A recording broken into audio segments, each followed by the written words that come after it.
Good morning. Opening arts വിത്ത് മൈഫിൻ്റെ ഒരു പുതിയ സെഷനിലേക്ക് എല്ലാ പ്രേക്ഷകരെയും സ്വാഗതം ചെയ്യുകയാണ്. മൈഫിൻ്റെ എല്ലാ പ്രേക്ഷകർക്കും ഉത്രാട ദിനാശംസകൾ നേരുന്നു. Suraj sir, good morning. Happy morning Jasmine.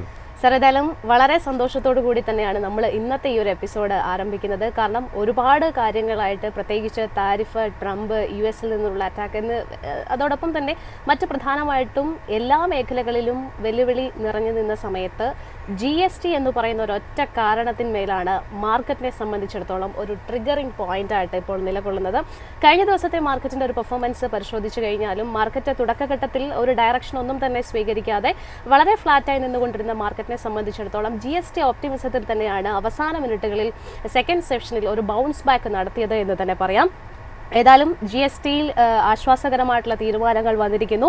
സ്ലാബുകൾ വെട്ടിക്കുറച്ചും നിരക്കുകൾ താഴ്ത്തിയും ഒക്കെ തന്നെ വലിയൊരു ആശ്വാസം GST കൗൺസിലിന്റെ ഭാഗത്തു നിന്നും കേന്ദ്ര സർക്കാരിന്റെ ഭാഗത്തു നിന്നും ഉണ്ടായിരിക്കുകയാണ്. ഇനി മുതൽ 5%, 18% എന്നീ 2 സ്ലാബുകൾ മാത്രമേ ഉണ്ടാവുകയുള്ളൂ.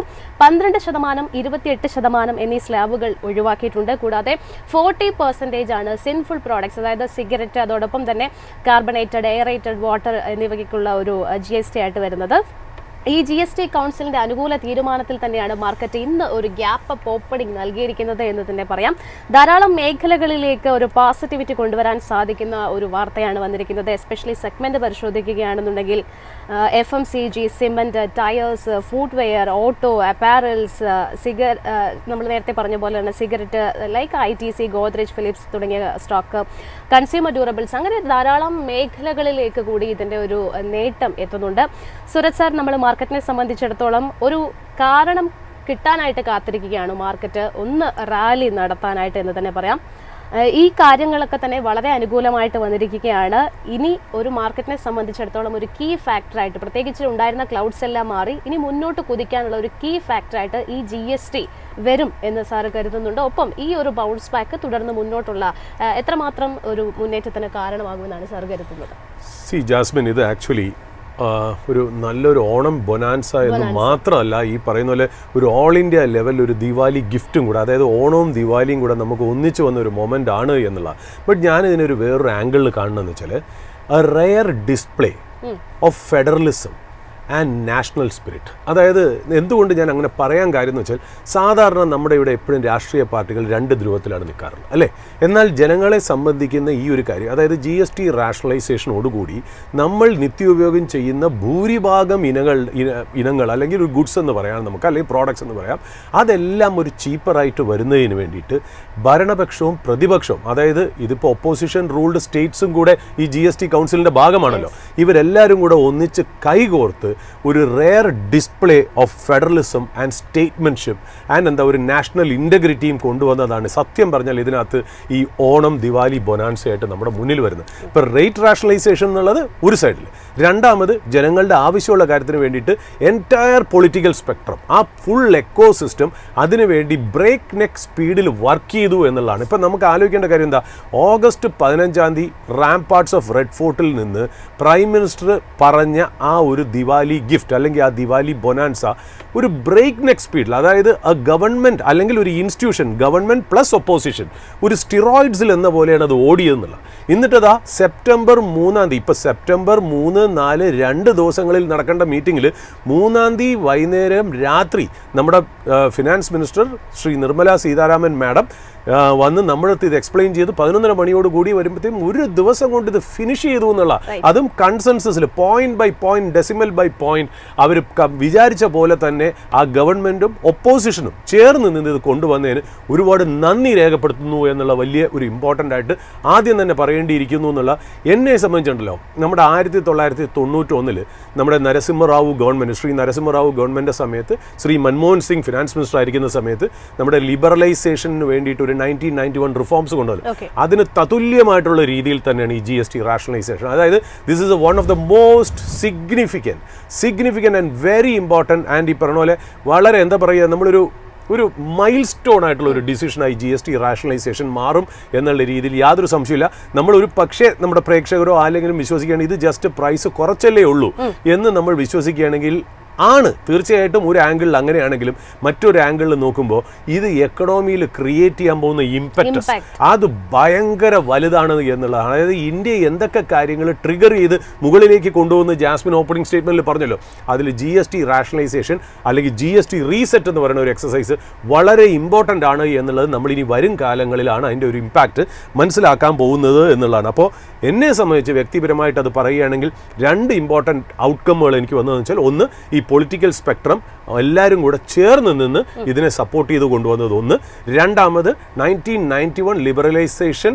ആ ഒരു റിഫോമിൽ കഴിഞ്ഞു കഴിഞ്ഞാൽ ഇന്ത്യയിൽ നടന്ന ഏറ്റവും വലിയ ഒരു റിഫോമായിട്ടാണ് ഞാൻ ഈ GST റീസെറ്റിനെ കാണുന്നത് എന്നുള്ളതാണ്. അപ്പോൾ ഇതാണ് ജാസ്മിൻ ചോദിച്ചതിൻ്റെ ഒരു ഉത്തരമായിട്ട് എനിക്ക് പറയാനുള്ളത് എന്നുള്ളതാണ്.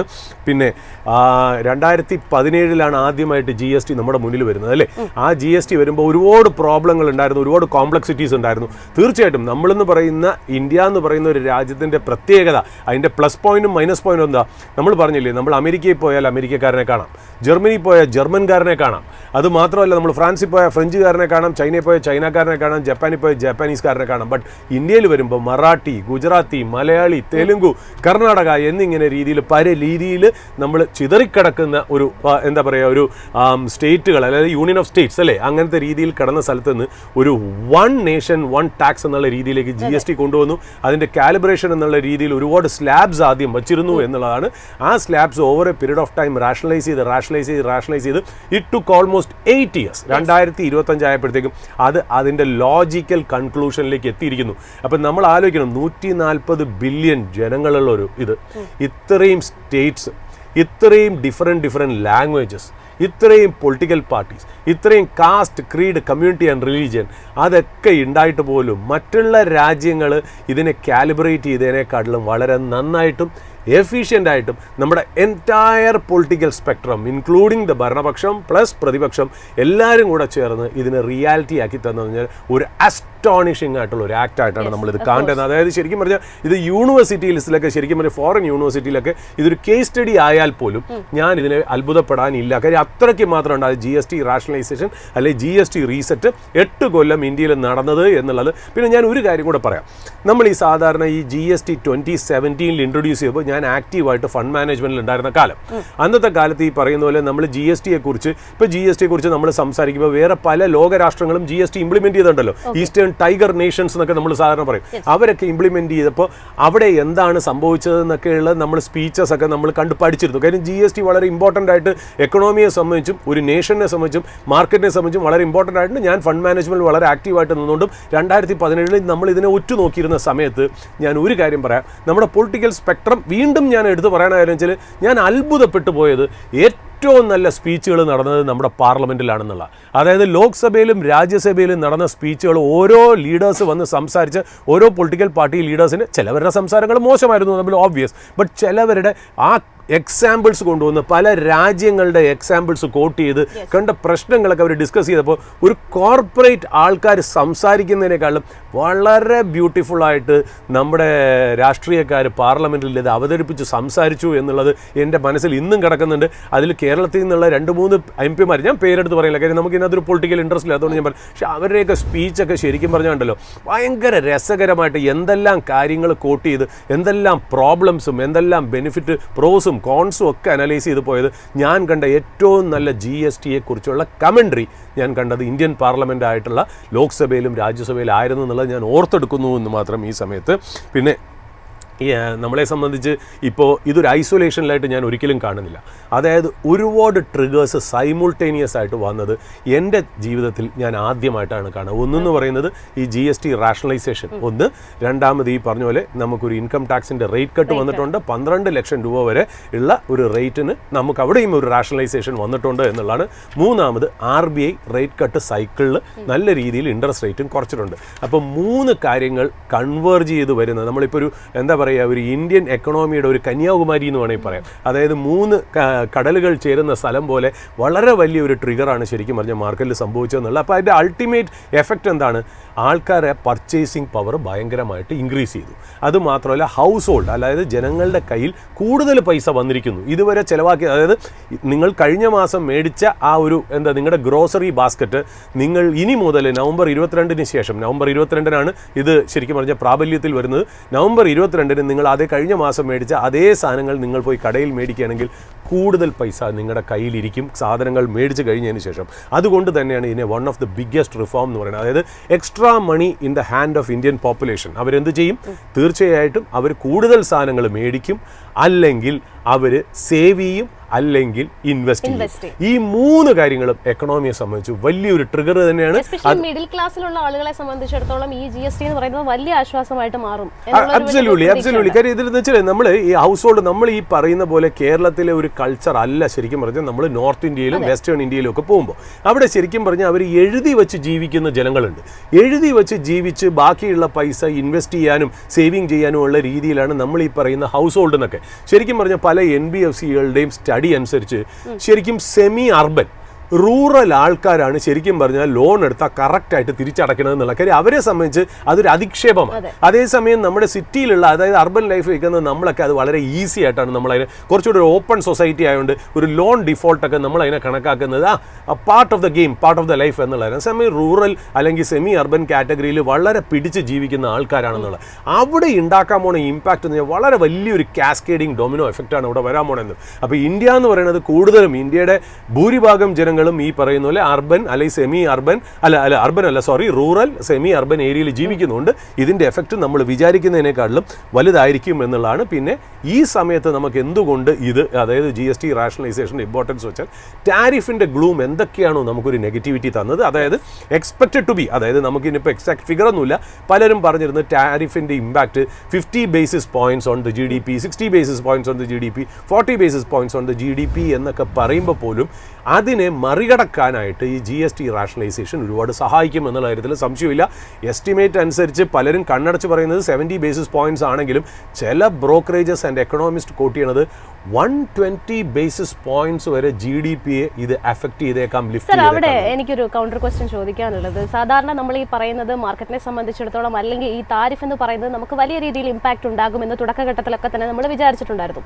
പക്ഷേ ഒരു അമേരിക്കൻ താരിഫ് വേണ്ടി വന്നോ ഇത്തരത്തിലുള്ള ഒരു GST റാഷണലൈസേഷൻ കൊണ്ടുവരാൻ എന്നുള്ള ഒരു രീതിയിലേക്കുള്ള ഒരു തോട്ടിനെ സാർ എങ്ങനെയാണ് കാണുന്നത്? വളരെ ഇമ്പോർട്ടൻ്റ് ആയിട്ടുള്ള ക്വസ്റ്റ്യൻ ആണ് ജാസ്മിൻ ചോദിച്ചതെങ്കിലും ഇതിൻ്റെ ഇടയിൽ ഇപ്പം നമ്മൾ റൺ അപ്പ് ടു ദിസ്, അതായത് പ്രൈം മിനിസ്റ്റർ August 15th ഇത് ഡിക്ലെയർ ചെയ്യുന്നു. ഇപ്പം September 3rd നമ്മൾ as we sit on September 4th it has become A reality അല്ലേ. ഇതിൻ്റെ ഇടയിൽ തന്നെ ഒരു വർത്തമാനം വന്നിരുന്നു, ഈ പറഞ്ഞ പോലെ this was A work in progress for the last 1 year. അതായത് 2024 ഇലക്ഷൻ ജയിച്ചതിന് ശേഷം ഇപ്പോഴത്തെ government one of the important ആയിട്ടുള്ള അജണ്ട ഇതായിരുന്നു എന്നുള്ളത് പുറത്തു വന്നിരിക്കുന്നു. ഇതിനെ കുറിച്ചിട്ട് കാര്യമായിട്ടുള്ള ന്യൂസുകളൊന്നും ഇതിനു മുൻപ് അങ്ങനെ കേട്ടിട്ടില്ല. GST കൗൺസിൽ എപ്പോഴും നടക്കുന്ന പോലത്തെ യോഗങ്ങളൊക്കെ തന്നെ നടന്നിരുന്നു. പക്ഷെ കാര്യമായിട്ടുള്ള ഒരു റീഫോംസ് വന്നിട്ടുള്ളത് ഈ താരിഫ് എന്ന് പറയുന്ന ഒരു കൺസേണിനും ശേഷമാണ് എന്നാണ് എനിക്ക് തോന്നുന്നത്. ഇത് ബേസിക്കലി പൊതുവെ ഈ ഗവൺമെന്റിന്റെ പല കാര്യങ്ങളും ഈ ലട്ടിയൻസ് ഡൽഹിയിലെ മീഡിയ ഇപ്പൊ അതിനകത്തൊക്കെ ഒരു എൻട്രി ഇല്ല എന്നുള്ളത് സത്യം തന്നെയാണ്. അതായത് പണ്ട് കാലങ്ങളിലൊക്കെ നമുക്കൊരു ഗവൺമെന്റ് സോഴ്സസിൽ നിന്ന് ഒരു ഇൻഫർമേഷൻ ലീക്ക് ചെയ്യുക എന്ന് പറയുന്നതും നമ്മുടെ ബിസിനസ് ചാനലുകളുണ്ടല്ലോ, മദർ ബിസിനസ് ചാനൽ പലരും ബോംബെയിലും ഡൽഹിയിലും ഒക്കെ ഉള്ള ചാനലും ജേർണലിസ്റ്റുകൾക്കും നമ്മുടെ ഫെല്ലോ ജേർണലിസ്റ്റുകൾക്കും ഒക്കെ ശരിക്കും പറഞ്ഞാൽ അതിനകത്തൊരു ഹോൾഡ് ഉണ്ടായിരുന്നു, ക്ലച്ച് ഉണ്ടായിരുന്നു ഗവൺമെന്റ്. അതായത് ഒരു ഇൻഫോർമൽ എന്ന രീതിയിൽ, ഒരു സോഴ്സ് എന്ന രീതിയിൽ ഒരു ബ്രേക്കിംഗ് ന്യൂസ് കൊടുക്കാനുള്ള ഒരു സോഴ്സ് ഇവർക്ക് എല്ലാവർക്കും ഉണ്ടായിരുന്നു. ബട്ട് എവർ സിൻസ് ഈ ഗവൺമെന്റ് വന്നതിന് ശേഷം അങ്ങനത്തെ ഒരു സെറ്റപ്പ് ഇല്ലാതായി എന്നുള്ളത് വളരെ ഇമ്പോർട്ടൻ്റ് ആയിട്ടുള്ള കാര്യം. അതായത് നമ്മൾ cabinet committee on defence, cabinet committee on finance, അതായത് group of ministers, prime minister, finance minister, external affairs minister, home minister, ഇവരെല്ലാവരും കൂടെ ചേർന്ന് വരുന്ന ആ ഒരു ഗ്രൂപ്പ് ഓഫ് മിനിസ്ട്രീസ് ഉണ്ടല്ലോ, അതിൽ നിന്നുള്ള ഒരു ഇൻഫർമേഷനും ശരിക്കും പറഞ്ഞാൽ അത് പുറത്തു പോകാറില്ല എന്നാണ്. ഒരു ന്യൂസും കൂടെ ബോംബെ സർക്കിൾസിൽ നമ്മൾ പണ്ട് കേട്ടിട്ടുണ്ട്. അതായത് ശരിക്കും പറഞ്ഞാൽ ഒരിടയ്ക്ക് ഇൻറ്ററിമായിട്ട് നമ്മുടെ പീയൂഷ് ഗോയൽ ഫിനാൻസ് മിനിസ്റ്റർ ആയിരുന്നു. 2024 അല്ല, ശ്രീ നിർമ്മല സീതാരാമൻ വരുന്നതിന് മുമ്പായിട്ട്. കാരണം എന്ന് വെച്ചാൽ അദ്ദേഹത്തിൻ്റെ ഫാദർ ഗോയൽ ശരിക്കും പറഞ്ഞാൽ BJPയുടെ നാഷണൽ ട്രഷറർ ആയിരുന്നു. അവർ ഫാമിലി പരമായിട്ട് ചാർട്ടേഡ് അക്കൗണ്ടൻസാണ്. അത് മാത്രമല്ല ബോംബെ എന്നറിയാലോ, ബോംബെ മെയിൻ സിറ്റി എനിക്കോ ബോംബെ സെൻട്രൽ ആണോ ബോംബെ ഇതാണോ എന്ന് അറിയില്ല, വെസ്റ്റ് ആണോ എന്ന് എനിക്കറിയില്ല. ആ കോൺസ്റ്റിറ്റ്യുവൻസിയാണ് പീയൂഷ് ഗോയലിൻ്റെ കോൺസ്റ്റിറ്റ്യുവൻസി. അതായത് heart of the corporate culture അല്ലെങ്കിൽ കോർപ്പറേറ്റ് വേൾഡ്. അപ്പോൾ നമ്മൾ ശരിക്കും എല്ലാവരും വിചാരിച്ചിരുന്നത് ശരിക്കും പറഞ്ഞാൽ പീയൂഷ് ഗോയലിനെ പോലത്തെ ഒരു വ്യക്തിയായിരിക്കാം ശ്രീ നരേന്ദ്രമോദി ഗവൺമെന്റിന്റെ ഒരു ഫിനാൻസ് മിനിസ്റ്ററായിട്ട് വരാം എന്നുള്ള. ഞാൻ പറയുന്നത് പഴയ ന്യൂസ് ആട്ടോ.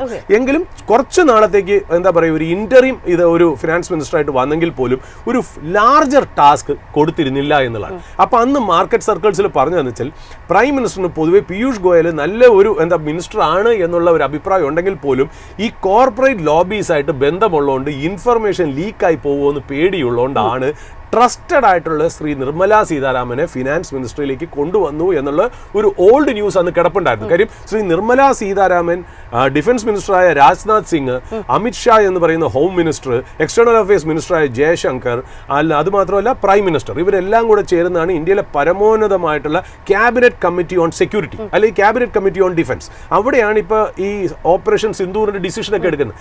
ആ സംസാരിക്കുന്ന കാര്യങ്ങളുടെ ഒരു ഇല അല്ലെങ്കിൽ ഒരു നരങ്ങ് പോലും വെളിയിലോട്ട് വരുന്നില്ല എന്ന്.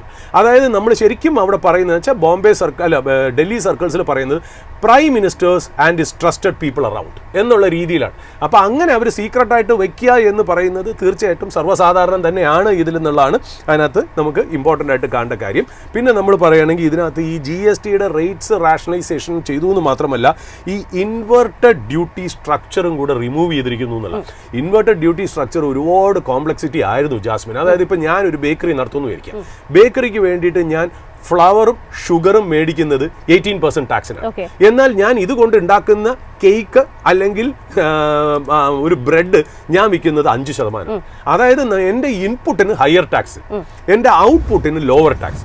ഇതിനെയാണ് ഇൻവെർട്ടഡ് ഡ്യൂട്ടി സ്ട്രക്ചർ എന്ന് പറയുന്നത്. പിന്നെ ഞാൻ GST ഇൻപുട്ട് ക്രെഡിറ്റ് ഞാൻ ക്ലെയിം ചെയ്യാൻ നിൽക്കും. ഈ അങ്ങനെയൊക്കെ ഒരുപാട് കാര്യങ്ങളെയൊക്കെ ശരിക്കും പറഞ്ഞാൽ ഈ കോംപ്ലക്സിറ്റി എന്നൊക്കെ ഒന്ന് അഴിച്ചു വിട്ടു ഈ GST റാഷണലൈസേഷൻ എന്നാണ്. അപ്പോൾ ശരിക്കും പറഞ്ഞാൽ ഇതൊരു ടാക്സ് കട്ട് മാത്രമല്ല, ഒരു ease of doing business, ease of accounting. അതായത് കുറേയൊക്കെ നമ്മൾ പറയുകയാണെങ്കിൽ കുറച്ചൊക്കെ with all due respect to chartered accountant community ഇനി ഇതൊക്കെ ഉണ്ടല്ലോ. ഈ പറഞ്ഞ പോലെ നമ്മളിപ്പോൾ ഏതായാലും റിലയൻസ് ജിയോ ഏതായാലും 24 രൂപയ്ക്ക് നിങ്ങൾക്ക് ടാക്സ് ഫയൽ ചെയ്യാനായിട്ട് ഹെൽപ്പ് ചെയ്യുന്നുണ്ട് എന്ന് പറയുന്ന പോലെ. അപ്പോൾ നമ്മൾ ചാർട്ടേഡ് അക്കൗണ്ടന്റിനൊക്കെ കൊടുത്ത ഫീസൊക്കെ ഇത്തിരി കുറഞ്ഞു. കുറക്കാർക്ക് എല്ലാ കാര്യങ്ങളും ഒരു റാഷണലൈസേഷനിലേക്ക് പോകുന്നുണ്ടെന്നാണ്. പണ്ട് നൈന പൽക്കിവാല പറഞ്ഞ പോലെ Indian system is so complex for the chartered accountants to make money എന്നാണ്.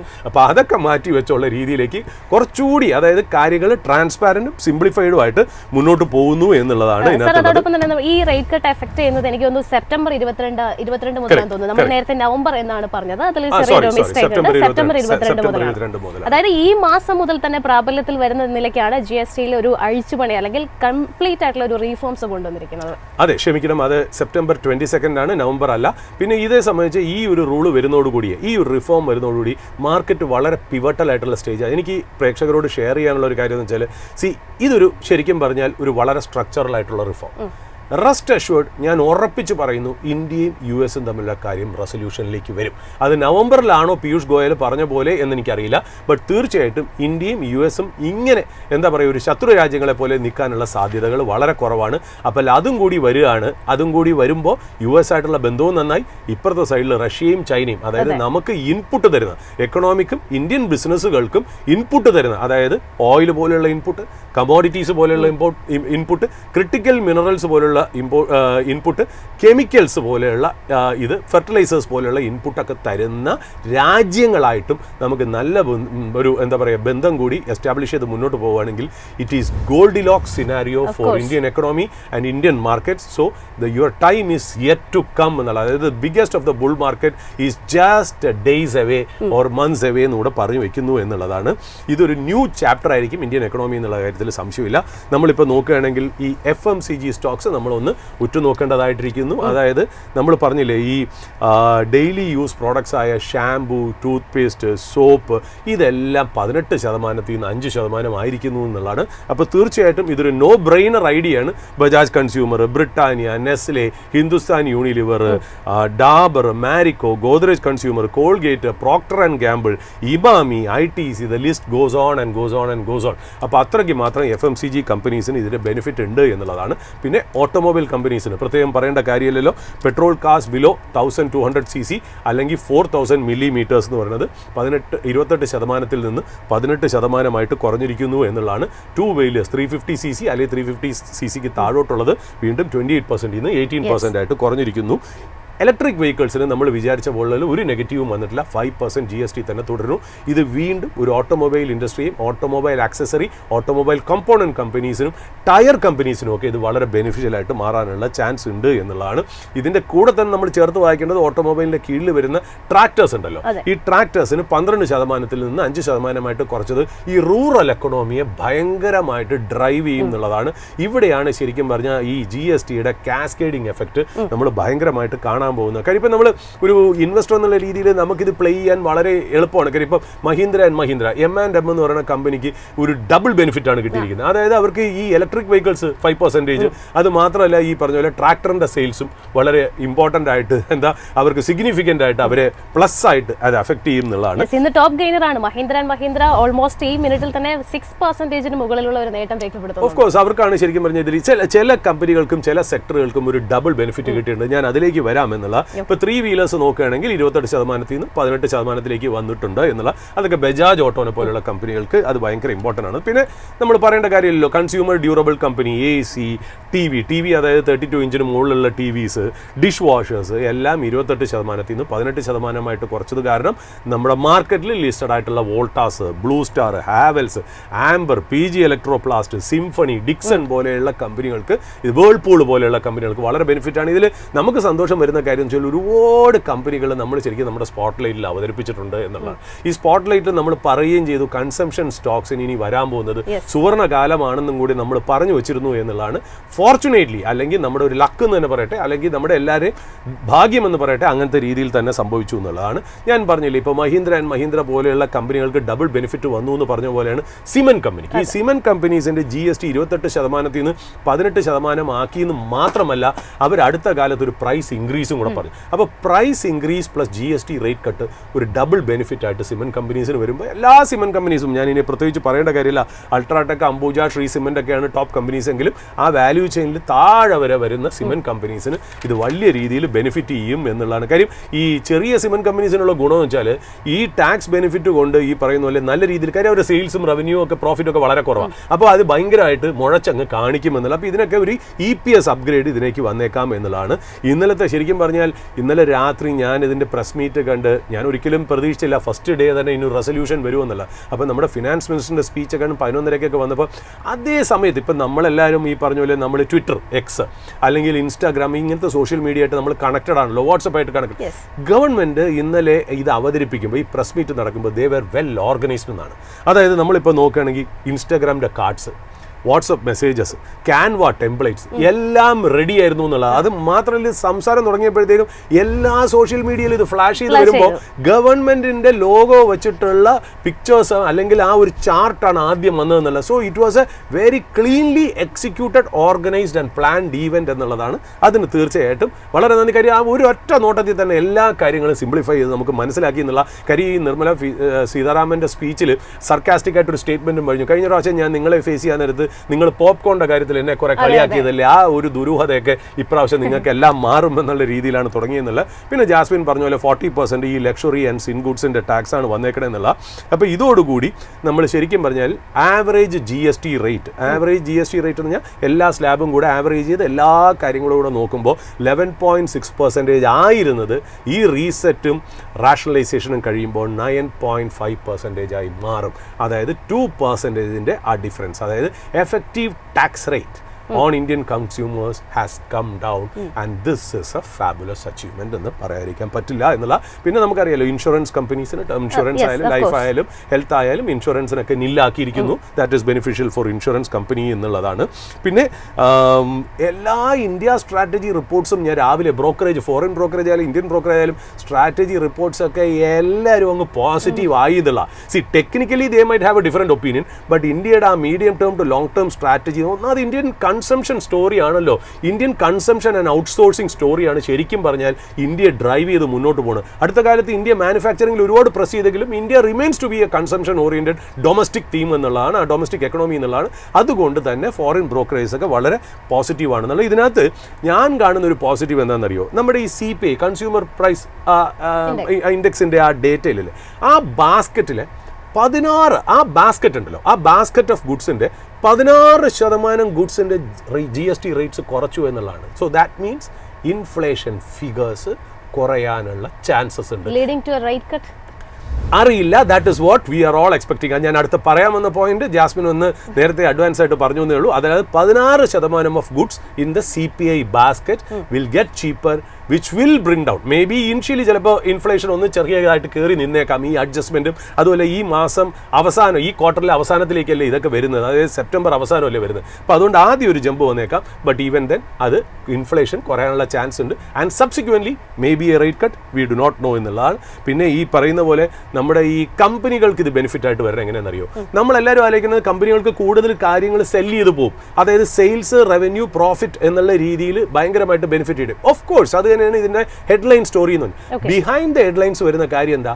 ഇവരെ സംബന്ധിച്ച് ഈ പറയുന്ന പോലെ ഇൻഡയറക്റ്റ് ടാക്സ് കുറയുകയും വർക്കിംഗ് ക്യാപിറ്റൽ നെസസിറ്റി കുറയും കൂടെ ചെയ്യുമ്പോൾ ഇത് ശരിക്കും പറഞ്ഞാൽ കമ്പനികളുടെ റിട്ടേൺ റേഷ്യോസ് ആയ റിട്ടേൺ ഓൺ ഇക്വിറ്റിയിലൊക്കെ ഭയങ്കരമായിട്ടൊരു എക്സ്പാൻഷൻ വരും. ആ റിട്ടേൺ ഓൺ ഇക്വിറ്റി എക്സ്പാൻഡ് ചെയ്യുമ്പോൾ കമ്പനിയുടെ റീറേറ്റിംഗ്, അതായത് മാർക്കറ്റിൽ, സ്റ്റോക്ക് മാർക്കറ്റിൽ റീറേറ്റിങ്ങിനുള്ള ചാൻസസ് വളരെ ഹൈ ആണ് എന്നുള്ളതാണ് ഇതിനകത്തുള്ള ഭയങ്കരമായിട്ടുള്ള ഇമ്പോർട്ടൻ്റ് ആയിട്ടുള്ള കാര്യം എന്നുള്ളതാണ്. അത് മാത്രമല്ല, നമ്മളിപ്പോൾ ഈ റേറ്റ് കട്ട് പറഞ്ഞല്ലോ, എല്ലാ കമ്പനികളും ഈ 100% റേറ്റ് കട്ട് കസ്റ്റമേഴ്സിന് പാസ് ചെയ്യും എന്ന് ഞാൻ വിശ്വസിക്കുന്നില്ല. പകരം അവരെന്ത് ചെയ്യും? അവരുടെ മാർജിൻസ് ഒന്ന് ഇൻക്രീസ് ചെയ്യാൻ വേണ്ടി കുറച്ചൊന്ന് അവർ റീറ്റെയിൻ ചെയ്യും. അതിൽ ശരിക്കും പറഞ്ഞാൽ ഈ കമ്പനികളുടെ ബാലൻസ് ഷീറ്റും P&L-ഉം, അതായത് നമ്മളെ സംബന്ധിച്ച് സ്റ്റോക്കിൻ്റെ വാല്യൂഷൻ എന്ന് പറഞ്ഞാൽ ബിസിനസിൻ്റെ വാല്യൂഷനാണ്. ബിസിനസിൻ്റെ വാല്യൂഷനിൽ റിട്ടേൺ ഓൺ ഇക്വിറ്റി എക്സ്പാൻഡ് ചെയ്യാനുള്ള ചാൻസ് ഉണ്ട്, മാർജിൻ എക്സ്പാൻഷനുള്ള ചാൻസും ഉണ്ട്. ഇവിടെയാണ് കമ്പനികൾക്ക് റീറേറ്റിംഗ് വരുന്നത്. അതിൻ്റെ കൂടെ സെയിൽസും പ്രോഫിറ്റും കൂടെ ഇൻക്രീസ് ചെയ്യണമെങ്കിൽ that is A double benefit for the most of the company. അത് മാത്രമല്ല, ഇത് സ്മോൾ മീഡിയം എന്റർപ്രൈസസിന് വളരെ ബെനിഫിഷ്യലാണ്.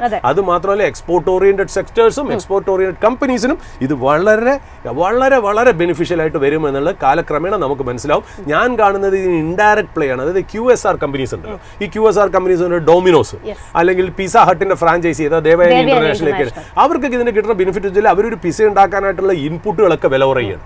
അപ്പോൾ ശരിക്കും പറഞ്ഞാൽ അവർക്കും ഒരു മാർജിൻ എക്സ്പാൻഷൻ ആയിട്ട് വന്നു. അപ്പോൾ QSR കമ്പനീസൊക്കെ ഉറ്റുനോക്കണം. അത് മാത്രമല്ല, നമ്മൾ ബ്ലിങ്കിറ്റ്, സൊമാറ്റോൻ്റെ ബ്ലിങ്കിറ്റ്, സ്വിഗ്ഗിയുടെ ഇൻസ്റ്റാമാർട്ട്, ഇവരൊക്കെ എന്താ അടുത്ത കാലത്ത് ഡബിൾ ബെനിഫിറ്റ് ചെയ്യുന്ന, സിമെന്റ് പോലെ ബെനിഫിറ്റ് ചെയ്യുന്ന വേറൊരു, അടുത്ത കാലത്ത് ഇവർ പ്ലാറ്റ്ഫോം ഫീസ് ഒന്ന് ഇൻക്രീസ് ചെയ്തോളൂ. ആ വർദ്ധിപ്പിച്ചതിൻ്റെ കൂടെ ഇപ്പോൾ എന്താ പറ്റിയത്? അവർ സെർവ് ചെയ്യുന്ന, ബ്ലിങ്കിറ്റ് വഴി സെർവ് ചെയ്യുന്ന, ഇൻസ്റ്റാമാർട്ട് വഴി സെർവ് ചെയ്യുന്ന ഒരുപാട് പ്രോഡക്ട്സിന് വില കുറഞ്ഞത് കാരണം ഈ പറയുന്ന പോലെ എനിക്ക് തോന്നുന്നു ഈ പ്ലാറ്റ്ഫോം ഫീസ് അവർ ഇൻക്രീസ് ചെയ്ത് എന്താണെന്നറിയോ?